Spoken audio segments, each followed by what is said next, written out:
Hi, third graders! We're on chapter 5 of Charlie and the Chocolate Factory. These chapters are a little shorter, so we'll probably be reading 2 a day unless we get to an extra long one, and then we'll just read 1.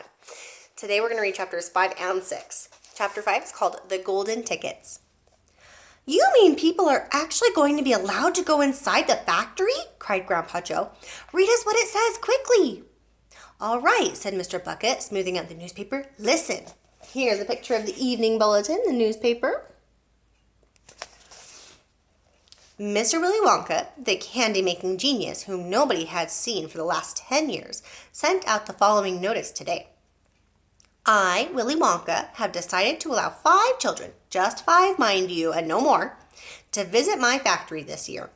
These lucky 5 will be shown around personally by me, and they will be allowed to see all the secrets and the magic of my factory. Then, at the end of the tour, as a special present, all of them will be given enough chocolates and candies to last them for the rest of their lives. So watch out for the golden tickets. 5 golden tickets have been printed on golden paper, and these 5 golden tickets have been hidden underneath the ordinary wrapping paper of 5 ordinary candy bars. These 5 candy bars may be anywhere, in any shop, in any street, in any town, in any country in the world, upon any counter where Wonka's candies are sold. And the 5 lucky finders of these 5 golden tickets are the only ones who will be allowed to visit my factory and see what it's like now inside. Good luck to you all and happy hunting. Signed, Willy Wonka.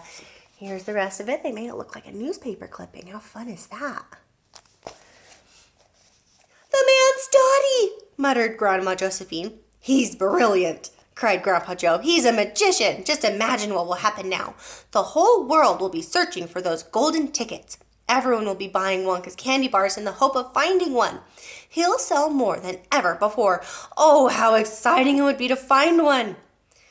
And all the chocolates and the candies you could eat for the rest of your life. Free, said Grandpa George. Just imagine that. They'd have to deliver them in a truck, said Grandma Georgina. It makes me quite ill to think of it, said Grandma Josephine. Nonsense, cried Grandpa Joe. Wouldn't it be something, Charlie, to open a bar of candy and see a golden ticket glistening inside? It certainly would, Grandpa, but there isn't a hope, Charlie said sadly. I only get 1 bar a year. You never know, darling, said Grandma Georgina. It's your birthday next week. You have as much chance as anybody else. I'm afraid that simply isn't true, said Grandpa George. The kids who are going to find the golden tickets are the ones who can afford to buy candy bars every day. Our Charlie gets only 1 a year. There isn't a hope. Chapter 6, The First 2 Finders. The very next day, the first golden ticket was found. The finder was a boy called Augustus Gloop, and Mr. Bucket's evening newspaper carried a large picture of him on the front page. The picture showed a 9-year-old boy who was so enormously fat he looked as though he had been blown up with a powerful pump. Great flabby folds of fat bulged out from every part of his body, and his face was like a monstrous ball of dough, and 2 small greedy curranty eyes peering out upon the world. The town in which Augustus Gloop lived, the newspaper said, had gone wild with excitement over the hero. Flags were flying from all the windows, children had been given a holiday from school, and a parade was being organized in honor of the famous youth.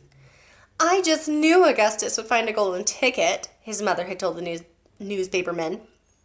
He eats so many candy bars a day that it was almost impossible for him not to find one. Eating is his hobby, you know. That's all he's interested in. But still, that's better than being a hooligan and shooting off zip guns and things like that in his spare time, isn't it?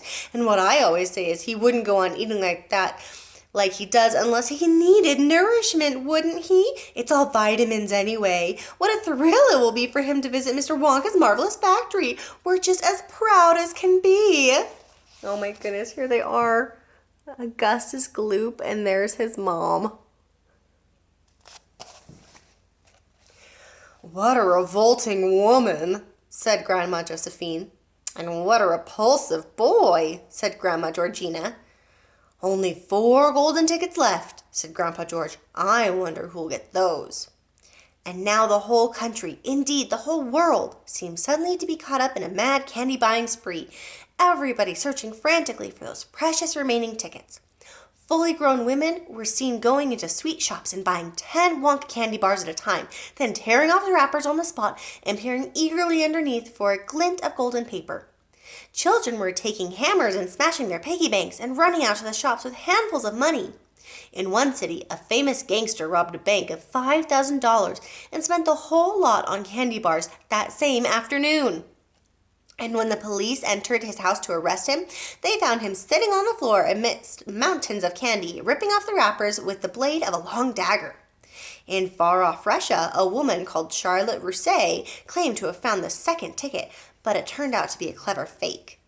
In England, the famous scientist, Professor Foulbody, invented a machine which would tell you at once, without opening the wrapper of a candy bar, whether or not there was a golden ticket hidden underneath it. The machine had a mechanical arm that shot out with tremendous force and grabbed hold of anything that had the slightest bit of gold inside it. And for a moment, it looked like the answer to everything. But unfortunately, while the professor was showing off the machine to the public at the candy counter of a large department store, the mechanical arm shot off and made a grab for the gold filling in the back tooth of a duchess who was standing nearby. There was an ugly scene, and the machine was smashed by the crowd. Suddenly, on the day before Charlie Bucket's birthday, the newspapers announced that the second golden ticket had been found. The lucky person was a small girl called Veronica Salt, who lived with her rich parents in a great city far away. Once again, Mr. Bucket's evening newspaper carried a big picture of the finder. She was sitting between her beaming father and mother in the living room of their house, waving the golden ticket above her head and grinning from ear to ear. Veruca's father, Mr. Salt, had eagerly explained to the newspaper men exactly how the ticket was found.